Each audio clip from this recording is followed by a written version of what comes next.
Hello everyone. So let's start with the session. Instructions: read the following passage carefully and answer questions 27 to 32. यहाँ पर आपको passage based questions दिए हैं. इन questions को हम solve करेंगे. तो पैसेज वाले क्वेश्चंस को सॉल्व करने से पहले हम क्वेश्चंस रीड करेंगे और फिर हम पैसेज को रीड करेंगे. Question number 27. The outlook for conservation heritage changed after the establishment of the International Center for the Study of the Preservation and Restoration of Cultural Property, after training the specialists in the field, after extending UNESCO's assistance to the educational institutions, and after ASI's measure to protect the monument. ठीक है. Next is the intergovernment organization was appreciated because of increasing number of members to 126, imparting training to professionals and sharing technical expertise, consistent investment in conservation, its proactive role in renovation and restoration. Question number 29. Indian conservation movement will be successful if there would be financial support from the Government of India, non-governmental organizations' role and participation in the conservation movement, consistent investment, rigorous attention and dedicated research and dissemination of awareness for conservation, archaeological survey of India's meaningful assistance. Question number 30. As per the surveys of historical monuments in India, there is very small number of protected monuments. As per given, the total number of monuments and enlisted number of protected monuments percentage comes to. What should India learn from Europe to conserve our cultural heritage? There should be significant budget provision to conserve our cultural heritage, establish dedicated labs and training institutions, force the government to provide sufficient funds. Conservation should be made part of mainstream research and engineering institutes. Code select करना है first, second, third, fourth, first, second, fourth, first, second, third and fourth. INTEC is known for its contribution for conservation of our cultural heritage. The full form of INTEC is International Trust for Art and Cultural Heritage, Intranational Trust for Art and Cultural Heritage, Integrated Trust for Art and Cultural Heritage, and Indian National Trust for Art and Cultural Heritage. सो अब हम passage read करेंगे और फिर हम questions को mark करेंगे. Heritage conservation practices improve world wide after the international centre for the study of the preservation and restoration of cultural property ICCROM was established with UNESCO's assistance in 1959. ठीक है. The intergovernmental organization with 126 member states has done a commendable job by training more than 4,000 professionals, providing practical standards and sharing technical expertise.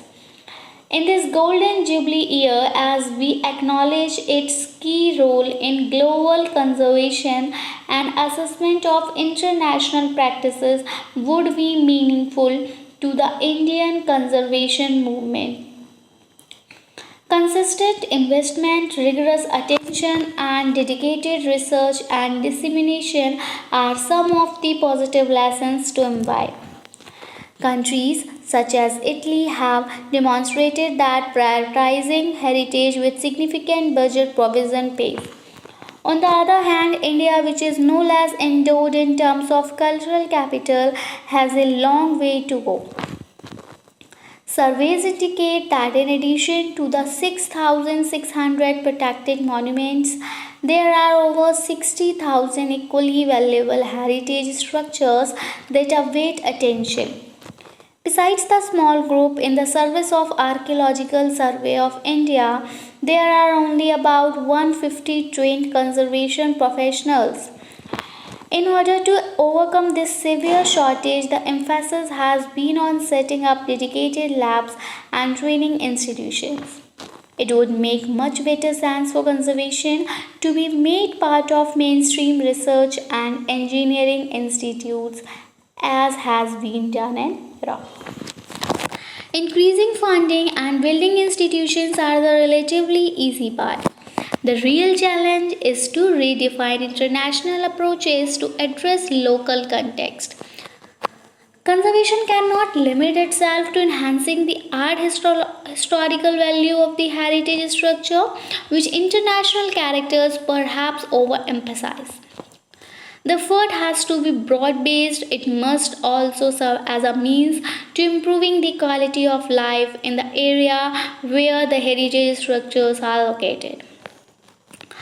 The first task, therefore, is to integrate conservation efforts with sound development plans that take care of people living in the heritage vicinity. Unlike in Western countries, many traditional building types survive in India and conservation practices offer an avenue to support them. This has been acknowledged by the Indian National Trust for Art and Culture Heritage Character for Conservation but is yet to receive substantial state support. More strength for heritage conservation can be mobilized by aligning it with the green building movement. Heritage structures are essentially eco-friendly and conservation could become a vital part of the sustainable building practices campaign in future. So the correct answer for this question, the outlook for conservation heritage change, is option number A.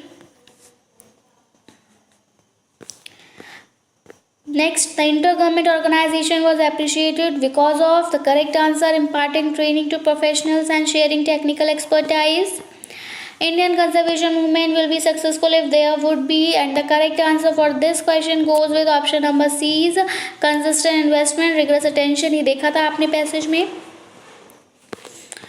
Next, question number 30 is as per the survey of historical monuments in India. So the correct answer for this question is 11%. Question number 31. What should India learn from Europe to conserve our cultural heritage? There should be significant budget provision to conserve our cultural heritage. जो question number 31 goes with, तो यहाँ पर देखिए option जो रहेंगे आपके A B, first वाला भी ठीक है, आपका सेकंड भी सही है एंड आपका फोर्थ ठीक है. ठीक है, तो अब हमें कोड देखना है. First, second, third, first, second and fourth, and it is here in option number B. Next question, INTAC is known for its contribution and the correct answer for this question is option number D, Indian National Trust for Art and Culture Heritage. It's the full form of INTAC. Now हमारा teaching aptitude पर start हो रहा है. While delivering lecture if there is some disturbance in the class a teacher should, अगर कोई lecture teacher दे रहा है और वहाँ पर अगर कोई भी डिस्टर्बेंस है तो टीचर को क्या करना होगा, keep quiet for a while and then continue, कुछ समय के लिए रुक जाए और फिर स्टार्ट करे, या फिर उन जो भी पनिशमेंट, जो भी डिस्टर्बेंस कॉज कर रहे हैं उनको पनिश करे, या फिर मोटिवेट करे to teach those causing disturbance, यानी कि ऐसे स्टूडेंट्स जो कि डिस्टर्बेंस करें उनको मोटिवेट करें, या फिर उन क्लास में क्या हो रहा है उसकी चिंता ना करें और अपना पढ़ाते जाएं. देखिए ये जो है कि आप कुछ समय के लिए रुक जाएं और फिर कंटिन्यू करें, तो क्या इससे जो भी डिस्टर्बेंस क्रिएट कर रहा है स्टूडेंट वो नहीं करेगा? अगर डिस्टर्बेंस कॉज कोई भी स्टूडेंट क्लास में कर रहा है तो उसका कोई रीज़न होगा, या तो वो बहुत ज़्यादा मिस्चीवियस होगा, या फिर हो सकता है कोई अदर रीज़न हो, चाहे उस टाइम उसका पढ़ने का मूड ना हो, ठीक है, या फिर वो किसी अदर टॉक पे एंगेज हो और उनका जो है इंटरेस्ट लेक्चर की तरफ डेवलप ना हो रहा हो. तो इसलिए अगर आप कुछ समय रुक जाएंगे कि चलो इन्हें कर लेने दो और उसके बाद हम पढ़ाना स्टार्ट करेंगे, तो जब वो अभी डिस्टर्बेंस क्रिएट कर रहे हैं तो कोई गारंटी नहीं है कि वो कुछ टाइम रुकने के बाद नहीं करेंगे. तो इसलिए ये नहीं करना है, ये ऑप्शन गलत हो जाएगा. पनिशमेंट तो आपने पढ़ाई होगा एनसीएफ के अकॉर्डिंग, फिजिकल पनिशमेंट नहीं देनी है स्टूडेंट को एनसीएफ 2005 के, तो पनिश करना नेगेटिव रहेगा, पनिश नहीं करना. ठीक है, क्योंकि आप लोगों ने सुना होगा पहले कहा जाता था कि बच्चों को अगर मारा जाता है तो वो पिट पिट कर कहते हैं बेशर्म हो गए. तो वही सेम थिंग, अगर आप उनको पनिशमेंट देंगे तो उनके माइंड में आ जाएगा अच्छा अगर हम कुछ गलत करते हैं तो बस क्या हो जाए, ज़्यादा हमें हाथ ऊपर करके खड़ा कर दिया जाएगा. या फिर हमें क्लास से बाहर कर दिया जाएगा तो बहुत ही अच्छी बात है, क्लास के बाहर का प्रोडेकोरम देखेंगे, क्लास में बोर नहीं होना होगा। ऐसी ऐसी मेंटालिटीज़ स्टूडेंट्स की होती हैं जो कि आपके विविधता की वजह से पाई जाती हैं। ठीक है, सबका IQ लेवल अलग अलग होता है। ठीक है, तो दोनों ऑप्शन गलत हो जाएंगे। दूसरा, क्लास में क्या हो रहा है अगर आप उसकी चिंता नहीं करेंगे तो आप कैसे लेक्चर को डिलीवर करेंगे? आप लेक्चर डिलीवर किसके लिए कर रहे हैं? स्टूडेंट्स के लिए कर रहे हैं ना। तो ये तो देखिए ना कि कौन कौन आपके लेक्चर में इंटरेस्टेड है, कौन एक्टिवेट है, कौन नहीं है ना। तो इसलिए ये भी रॉन्ग हो जाएगा कि आप देखेंगे ही नहीं कि क्या हो रहा है क्लास में। जो करेक्ट आंसर रहेगा आपका दैट इज़, आप ऐसे स्टूडेंट उन जो भी डिस्टर्बेंस कॉज करें उनको मोटिवेट करेंगे, उनसे बात करेंगे कि क्या प्रॉब्लम है, उन्हें समझाएंगे एजुकेशन की वैल्यू, उन्हें इंस्पायर, उनको मोटिवेट करेंगे कि अगर आप लिटरेट बन जाते हैं, अगर आप नॉलेज को गेन कर लेते हैं तो आप इस लेवल तक पहुंच सकते हैं। ठीक है, उन्हें हमारी दुनिया के कंफर्ट्स के बारे में बताएंगे, स्टैंडर्ड्स के बारे में बताएंगे और इस तरह से उनको मोटिवेट करेंगे कि वो भी एजुकेशन की तरफ क्या हूँ, अट्रैक्ट हूँ। So option number C is the correct answer for this question. Question number 34 is effective teaching is a function of. Effective teaching जो है वो किसका फंक्शन है? कि टीचर सेटिस्फाई हो जाता है अच्छी टीचिंग देकर, या फिर टीचर की ईमानदारी और उसने जो कमिटमेंट की उसका, या फिर teacher making students learn understand, या फिर टीचर ये चाहता है कि जो स्टूडेंट हैं वो सीखें और समझें, या फिर teachers liking for professional excellence, या फिर टीचर प्रोफेशनल एक्सेलेंस के लिए ऐसा करता है। तो देखिए, इफ़ेक्टिव टीचिंग जो है वो कार्य है कि टीचर का अपना सेटिस्फैक्शन हो जाए। देखिए, हम काफ़ी बार आपको यहाँ पर बता चुके हैं कि ये जो हमारी एजुकेशन है वो कैसी है, चाइल्ड सेंटर्ड है, चाइल्ड को सेंटर में रख के हमें देखना है। तो यहाँ पर जो टीचर का सेटिस्फेक्शन है ये रॉन्ग है, क्योंकि हमें चाइल्ड का देखना है कि चाइल्ड सेटिस्फाई हो रहा है क्या नहीं। ठीक है, नेक्स्ट, टीचर की ऑनेस्टी और कमिटमेंट। टीचर कितना भी ऑनेस्ट हो, उसने जो कमिटमेंट की उसको शायद वो पूरा भी कर रहा हो, लेकिन वही फिर से वही बात आ गई कि हमें किसका देखना है, चाइल्ड का। ठीक है, नेक्स्ट है आपका टीचर लाइकिंग। अब टीचर ये थोड़ा ना कि वो अपने प्रोफेशनल एक्सेलेंस की वजह से अच्छा इफेक्टिव टीचिंग करे कि उसका प्रमोशन हो जाएगा, उसकी सैलरी बढ़ जाएगी, तो ये भी गलत है। करेक्ट आंसर ये रहेगा कि अच्छी टीचिंग वो इसलिए करे ताकि जो भी स्टूडेंट्स हैं वो अच्छा सीख सके, ठीक है, और अच्छा समझ सके, है ना।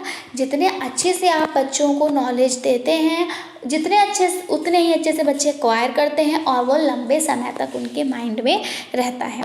तो इफ़ेक्टिव टीचिंग होनी चाहिए ताकि स्टूडेंट्स अच्छा सीखें और अच्छा समझ सकें, उस नॉलेज को वो यूज़ कर सकें और वो जो नॉलेज है उसको वो अपनी लाइफ में क्या कर सकें, लाइफ में उसको ला सकें अपने। ठीक है, so option number C is the correct answer. Next है the most appropriate meaning of learning is. अब लर्निंग का जो सबसे अच्छा अर्थ होता है वो क्या है कि आप एक्विजिशन करें स्किल्स का, मॉडिफिकेशन करें बिहेवियर का, पर्सनल एडजस्टमेंट या फिर इनकैलकुलेशन ऑफ नॉलेज। देखिए, स्किल्स मैं बता चुकी हूँ कि कौशल होते हैं, एबिलिटी किसी काम को करने की क्षमता और किसी काम को बेहतर तरह से करने की क्षमता स्किल है। एक्विजिशन का मतलब होता है आप एक्वायर करें जो, ठीक है। जैसे जब आप बॉर्न हुए थे तो आपने लैंग्वेज को क्या किया था, एक्वायर किया था, ठीक है। भले ही वो लैंग्वेज सिस्टमैटिक वे में नहीं थी, लेकिन आपने लैंग्वेज क्या किया था, एक्वायर किया था। आप हूँ, हाँ, आ, ऊ, आ, बा, इस टाइप के वर्ड्स बोला करते थे, तो ये क्या था, आपने एक्वायर किया था, सीखा तो नहीं था ना। जब आप बॉर्न हुए थे तब आप सबसे पहले रोने लगे थे, तो क्या आपने रोने के लिए कोई ट्रेनिंग ली थी किसी इंस्टीट्यूट से? नहीं, ये क्या था, आपने एक्वायर किया था, ये ट्रेट आपको अर्जित हुए थे, ठीक है। तो वही है कि आप अपनी स्किल्स को अर्जित कर सकते हो या फिर आप अपने बिहेवियर में चेंजेस ला सकते हो, उसको मॉडिफाई कर सकते हो। मतलब जैसे मॉडिफिकेशन का मतलब होता है कि उस चीज़ वही रहे, बस काम बदल जाए, ठीक है। जैसे हम मॉडिफिकेशन को इस तरह से समझ सकते हैं कि अगर कोई स्टूडेंट है या फिर कोई भी लिविंग बीइंग है जिसका माइंड जो है वो गलत चीज़ों में रहता है तो वो अपने आप को ऐसे मॉडिफाई कर सकता है कि वो क्या करने लगे, राइटिंग करने लगे। ठीक है, ठीक है, अपने अंदर की जो फीलिंग्स हैं उनको क्या करें, राइटिंग में कन्वर्ट कर दे। तो इससे क्या होगा, जो आपका लिटरेचर है वो इन्हेंस होगा, साथ ही साथ आपका बिहेवियर वही रहेगा, लेकिन बस क्या होगा, वहाँ पर मॉडिफिकेशन हो जाएगा जो कि आपके लिए यूज़फुल रहेगा। पर्सनल एडजस्टमेंट, वही सभी जानते हैं कि मतलब अगर आपके पास 4 रुपीज़ है, ठीक है, आप रिक्शे से जा रहे हैं, आप 4 रुपीज़ हैं, आपको रास्ते में प्यास लगी, ठीक है, अब वहाँ पर है कि आपका जूस जो है वो 5 रुपीज़ का है एक ग्लास, और आपका वाटर जो है वो 2 रुपीज़ का मिल रहा है। मन जूस पीने का कर रहा है क्योंकि धूप वगैरह काफ़ी हो गई है, उससे पानी से प्यास नहीं बुझेगी, लेकिन फिर भी क्या सोचा कि कोई नहीं, सिर्फ 4 रुपये हैं, 1 रुपये कहाँ से लाएंगे जूस के लिए, तो इसलिए पानी पी लेते हैं और फिर जो 2 रुपीज़ हमारे बच जाएंगे ये आगे हमारे काम आएंगे। तो यही आपका पर्सनल एडजस्टमेंट कहलाता है। इनकलकुलेशन ऑफ नॉलेज और नॉलेज का इनकलकुलेशन। तो जो correct answer for this question is modification of behaviour की जो लर्निंग का तरीका है वो क्या है कि आप अपने व्यवहार में परिवर्तन लाएं, अपने व्यवहार को परिवर्तित करें। नेक्स्ट है arrange the following teaching process in order. अब आप इन टीचिंग प्रोसेस को एक ऑर्डर में अरेंज कर लीजिए। पहला है कि आप प्रेजेंट नॉलेज को रिलेट करेंगे अपनी प्रीवियस नॉलेज से, evaluation, reteaching, formulating instructional objectives, presentation of instructional material and आप इसको कैसे सेट करेंगे।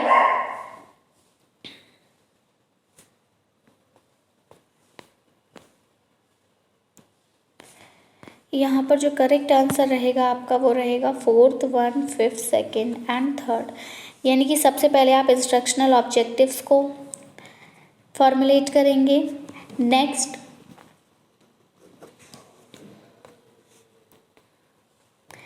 रिलेट करेंगे प्रेजेंट इंफॉर्मेशन को, ठीक है, फिर आप प्रेजेंट करेंगे इंस्ट्रक्शनल मटेरियल्स को, फिर आप इवेल्युएट करेंगे और लास्ट में आप रीटीचिंग करेंगे, दोबारा से टीच करेंगे। ठीक है, so the correct answer for this question is option number D. Next move towards our next question. It is CIET stands for, CIT की फुल फॉर्म बतानी है। क्या है, centre for integrated education and technology, Central Institute for Engineering and Technology, Central Institute for Education Technology, Center for Integrated Evolution Techniques, and the correct answer for this question is option number C, Central Institute for Educational Technology is the full form of CIET. Teacher's role at higher education. Higher education में teacher का क्या role रहता है कि वो सिर्फ information provide कर दे students को, या फिर सेल्फ लर्निंग को प्रमोट करे, या फिर एनकरेज करें कि हेल्दी कंपटीशन करें, वो आपस में कलाकार प्रतियोगिता जिसे कहते हैं, help student to solve their problems, या फिर जो भी स्टूडेंट्स हैं उनकी प्रॉब्लम्स को सॉल्व करने में उनकी मदद करें। तो देखिए, जब आप हायर एजुकेशन में पहुंच जाते हैं, जब आप अपने ग्रेजुएशन पोस्ट ग्रेजुएशन में पहुंच जाते हैं, जब आप अगर नेट की प्रिपरेशन अभी कर रहे हैं तो ऑब्वियस है कि आप पोस्ट ग्रेजुएशन कर चुके होंगे या फिर कर रहे होंगे, फाइनल ईयर में होंगे। तो जब हम इस स्टेज पर आ जाते हैं, इस स्टेज पर ऐसा नहीं होता कि टीचर हमें बोल बोल कर लिखवाता है। ठीक है, होता है क्या ऐसा? बिल्कुल नहीं। आपको टीचर कंसेप्ट क्लियर करा देगा आके, ठीक है। उसके बाद आपको नोट्स खुद से बनाने हैं, आप क्वेश्चन के आंसर आपको खुद से करने हैं, ठीक है। और जब आपको नोट्स बनाने हैं तो फिर आप उसके लिए क्या करोगे, खुद से स्टडी करोगे। पहले आप 4-5 जगह से इंफॉर्मेशन कलेक्ट करोगे, फिर उसको कहीं नोट डाउन करोगे, फिर आप उसको पढ़ोगे, समझ में आ रहा है या नहीं आ रहा। तो ये सब आपका सेल्फ स्टडी में जाएगा। यानी कि जो टीचर का रोल रहता है वो खाली इतना रहता है कि वो स्टूडेंट्स को प्रमोट करे कि वो आप खुद से सेल्फ स्टडी करेंगे, ठीक है। बस वो आपको यहाँ पर मोटिवेट करेंगे कि आपको आगे क्या क्या करना है, गाइडेंस देंगे, ठीक है। लेकिन स्टडी जो है वो सेल्फ स्टडी के लिए ही टीचर आपका प्रमोट करता है हायर एजुकेशन में। नेक्स्ट है जो वर्स्टेन स्कूल है अंडरस्टैंडिंग वॉज पॉपुलराइज्ड बाय, उसको किसके द्वारा पॉपुलराइज किया गया था? And the correct answer for this question German social scientist, option number ए।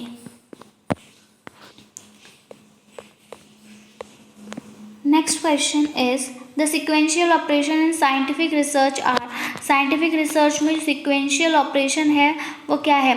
कोवेरिएशन है, elimination of spurious relations, generalization, theorization या फिर generalization, covariation, theorization, elimination of spurious relation या फिर theorization, generalization and elimination of spurious relation या फिर covariation या फिर elimination of spurious relation, theorization, generalization and covariation. And the correct answer for this question is option number A. सबसे पहले आता है आपका कोवेरिएशन, उसके बाद आप स्पूरियस रिलेशन को एलिमिनेट करते हैं, फिर जनरलाइजेशन करते हैं और फिर थ्योरी लिखते हैं। Next is in sampling the lottery method is used for.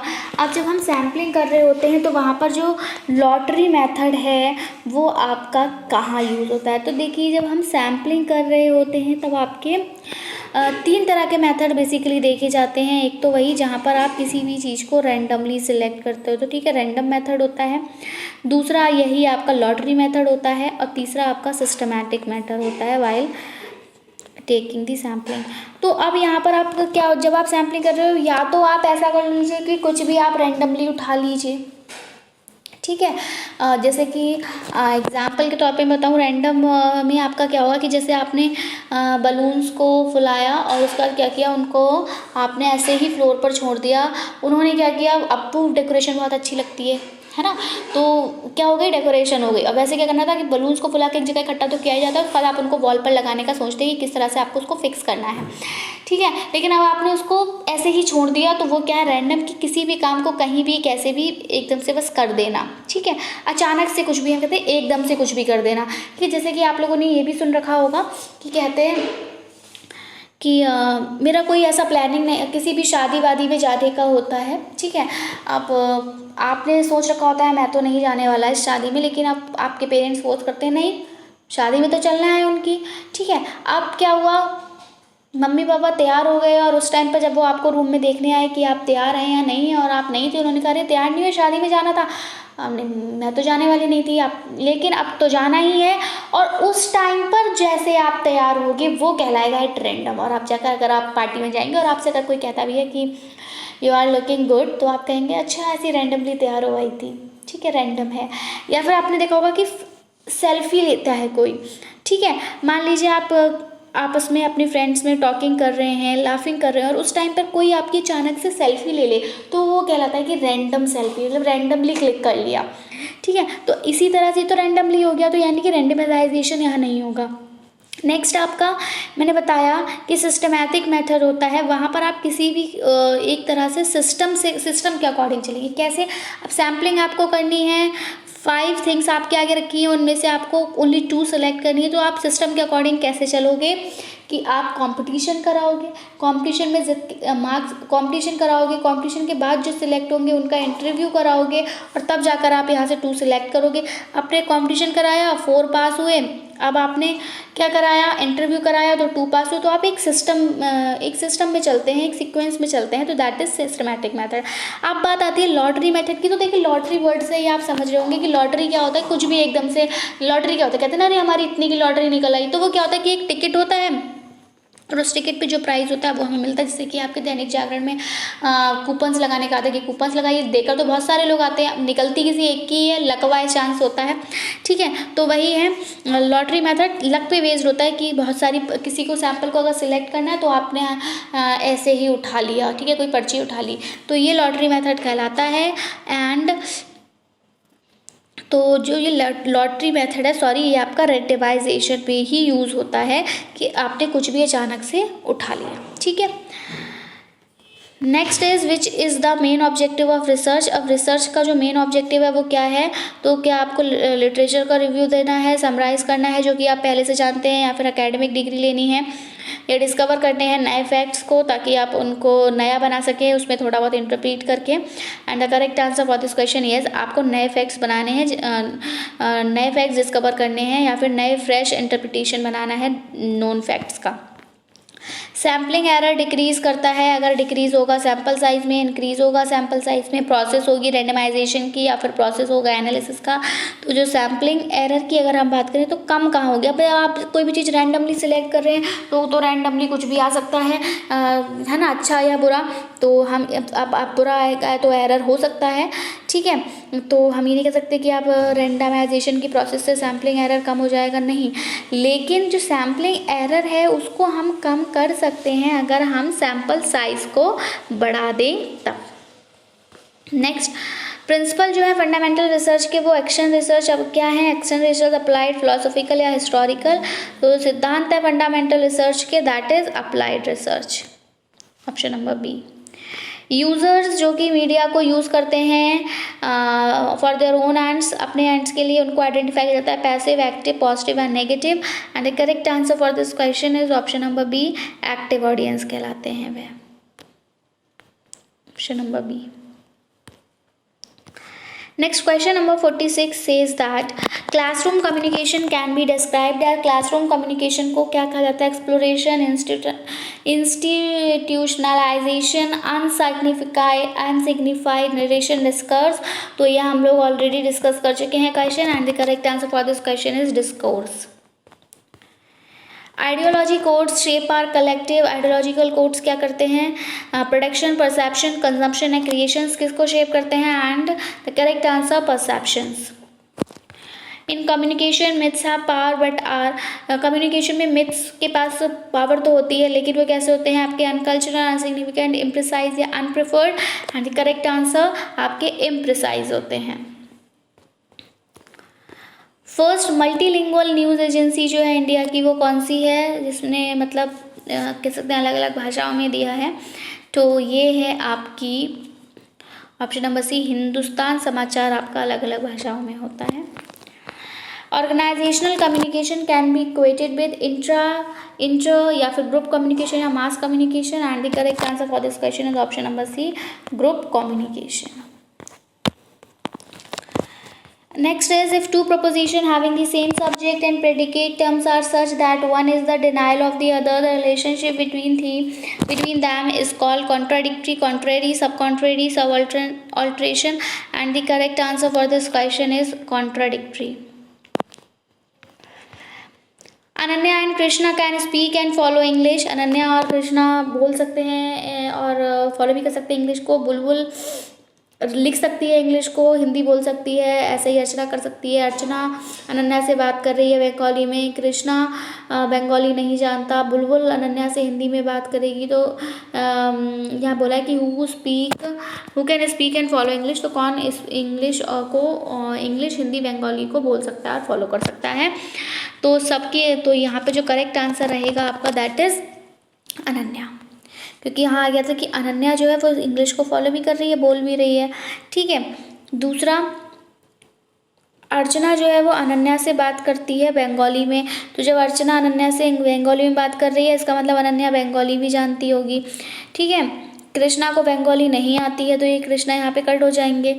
ठीक है, बुलबुल जो है वो अनन्या से हिंदी में बात कर रही है, यानी कि अब बिल्कुल बात है, जब अनन्या से बुलबुल हिंदी में बोल रही है यानी कि अनन्या हिंदी भी जानती होगी, तो इसलिए जो करेक्ट आंसर है that is Ananya. Next, a stipulative definition may be said to be always true, always false, sometimes true या sometimes false, and the correct answer for this question is neither true nor false। हम ये नहीं कह सकते कि कभी सही होगा या फिर गलत होगा। When the conclusion of an argument follows from its premises, अगर किसी भी आर्ग्यूमेंट का जो कंक्लूजन है वो उसके प्रेमिसेस से फॉलो करता है कंक्लूसिवली, तो आर्ग्यूमेंट क्या कहलाएगा? Circular, inductive, deductive, analogical. And the correct answer for this question is option number C, deductive argument. Next is Saturn, Mars are the planet like the Earth. They borrow light from the sun and moves around the sun as Earth does. So those planets are inhabited by various orders of the creatures as the Earth is. So what type of argument is contained in the above passage? And the correct answer for this question is analogical. Given below are two premises. ठीक है, आप conclusions drawn है, collect option choose करना है। All saints are religious, major, some honest persons are saints, minor, quotes, all saint are honest, some saint are honest, some honest persons are religious and all religious persons are honest. And the correct answer for this question is option number C, some honest persons are religious. Next is find out the reason that contributed around 2% of the total foreign tourist arrivals in India in 2009। यहाँ पर आपके reason identify करना है तो इसके लिए कोई table वगैरह होनी चाहिए। टेबल यहाँ पर नहीं हो पाई है ऐड, सो इसलिए हम क्वेश्चन को आंसर नहीं कर सकते। इसलिए इन क्वेश्चंस को हम अपने नेक्स्ट सेशन में मैं आपको करा दूंगी, क्वेश्चन नंबर 57 to 60 क्वेश्चंस। ठीक है, तो ये 4 क्वेश्चंस को हम अपने नेक्स्ट पार्ट में डिस्कस करेंगे। So that's it from my side. I will be coming back with some new important questions. Till then take care and bye bye. Thanks for watching. Thanks, have a nice day.